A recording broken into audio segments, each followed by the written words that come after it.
Ever feel like your life is just one bad break after another? Well, let me introduce you to the Old Testament's poster child for bad luck, Joseph. We all know the happy ending, right? The guy with the Technicolor dreamcoat who becomes a big shot in Egypt. But man, the journey to get there? It was a nightmare. Let's rewind and talk about why it really sucked to be Joseph. It all starts at home, the place you're supposed to feel safe. Joseph was his dad Jacob's favorite, and Jacob wasn't subtle about it.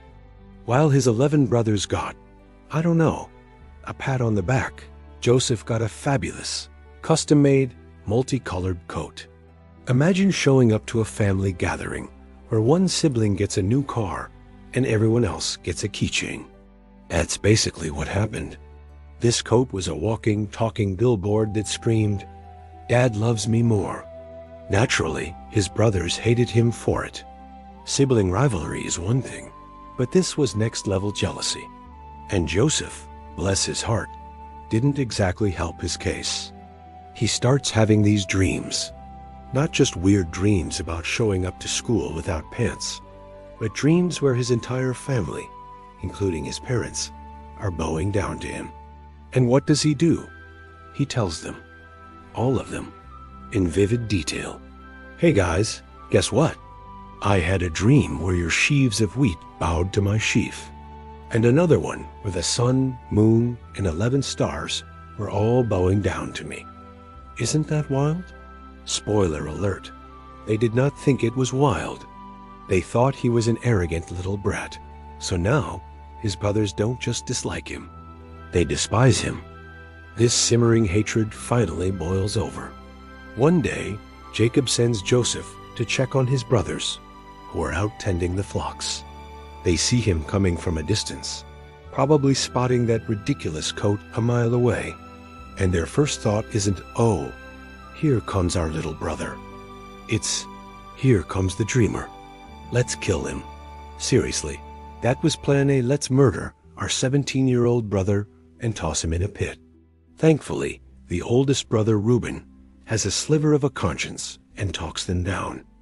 Not all the way down, just from murder to let's throw him in a dry well and leave him to die of dehydration. A real hero, that Reuben. So they strip him of his precious coat, throw him into a pit, and then sit down to have lunch.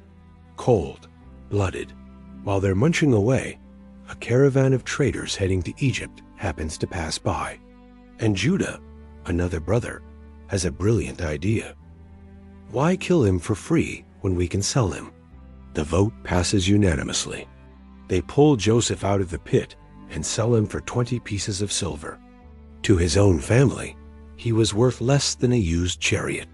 They then take his coat, dip it in goat's blood, and show it to their father, letting him believe his favorite son was torn apart by a wild animal. Jacob is heartbroken, grieving for years. Meanwhile, Joseph is chained up and carted off to a foreign land. So, let's recap. At 17, Joseph has been betrayed by his own brothers, sold into slavery, and is presumed dead by his loving father. Things can only get better from here, right? Wrong.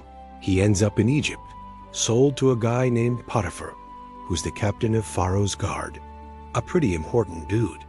And to be fair, things start looking up. Joseph is smart, hardworking, and apparently has a divine glow-up because the Bible says God was with him, and everything he touched turned to gold.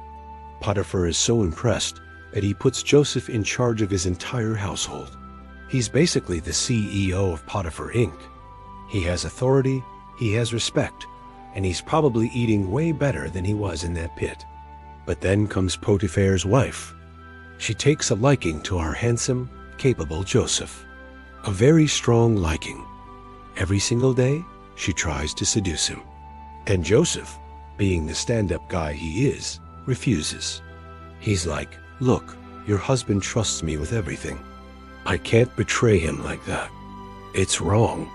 He's trying to do the right thing, to be honorable. You'd think that would earn him some points. Nope. One day, she corners him when no one else is home. She grabs his cloak and Joseph does the only thing he can. He runs. He literally leaves his garment in her hand and bolts out of the house. So what does she do? She flips the script. She holds up his cloak and starts screaming, claiming that Joseph, the Hebrew slave, tried to assault her and ran away when she cried for help. Potiphar comes home, hears his wife's story, sees the evidence, Joseph's cloak, and loses it. He doesn't ask questions. He doesn't get Joseph's side of the story. He just throws him into prison. Not just any prison, but the royal dungeon, the one for the king's prisoners. So after being betrayed by his family, Joseph is now betrayed by his boss's wife, falsely accused of a terrible crime, and is rotting in a dark, filthy jail cell. For doing the right thing, it just keeps getting worse.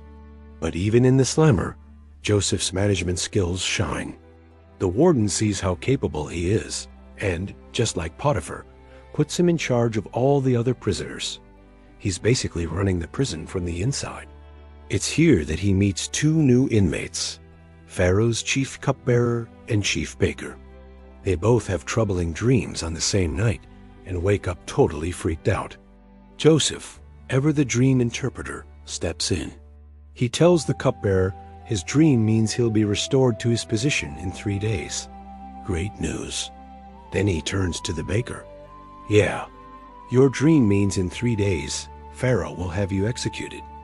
Oof, awkward.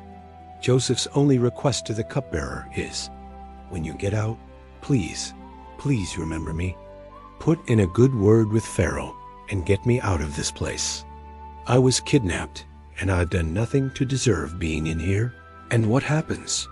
Exactly as Joseph predicted. The cupbearer is freed and gets his old job back. The baker ... Well, not so lucky. And does the cupbearer remember the guy who gave him the good news? The guy who begged for a little help? Of course not. He completely forgets about Joseph. For 2 full years.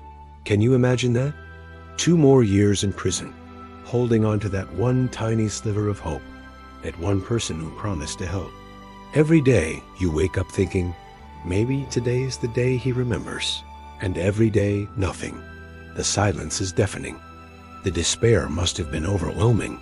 He's gone from being the favorite son to a slave, to a trusted manager, to a falsely accused criminal, to a forgotten prisoner. His life has been a relentless series of betrayals and misfortunes, often as a direct result of him trying to be a good person. It's only when Pharaoh himself has a pair of bizarre dreams about fat cows and skinny cows, and healthy grain and withered grain, that the cupbearer finally has his, oh, yeah, moment. He tells Pharaoh about the Hebrew guy in prison who can interpret dreams. Joseph is then yanked out of the dungeon, given a shave and a change of clothes, and brought before the most powerful man in the world. He successfully interprets Pharaoh's dreams, predicting 7 years of massive harvests followed by 7 years of devastating famine. He doesn't just interpret, he provides a full-on economic plan to save the country. Pharaoh is so blown away that he makes Joseph the second most powerful man in Egypt, putting him in charge of the entire food storage project. And that's where the story usually pivots to the happy ending. Joseph's planning saves not just Egypt, but the entire region from starvation. His brothers, desperate for food, eventually come to Egypt and have to bow down before him, not even recognizing him. His dreams came true after all. He tests them, sees they've changed, reveals himself, and there's a huge emotional family reunion. He brings his entire family to live in Egypt, and they're all saved. It's a beautiful story of forgiveness, redemption, and divine providence. But let's not gloss over the 13 years of absolute misery it took to get there. From age 17 to 30, his life was a catalog of suffering. He was hated, betrayed, sold, enslaved, falsely accused, and forgotten. He lost his family, his freedom, his reputation, and years of his life, all while trying to do the right thing. So next time you feel like the universe is conspiring against you, just remember Joseph. His story isn't just about the fancy coat or the happy ending. It's about enduring the absolute worst that life can throw at you, holding on to faith when you have every reason not to, and coming out the other side. It truly, deeply sucked to be Joseph. But his story reminds us that even the darkest pits can be a pathway to a palace. Thanks for watching. If you liked this deep dive, don't forget to hit that subscribe button and ring the bell for more. See you next time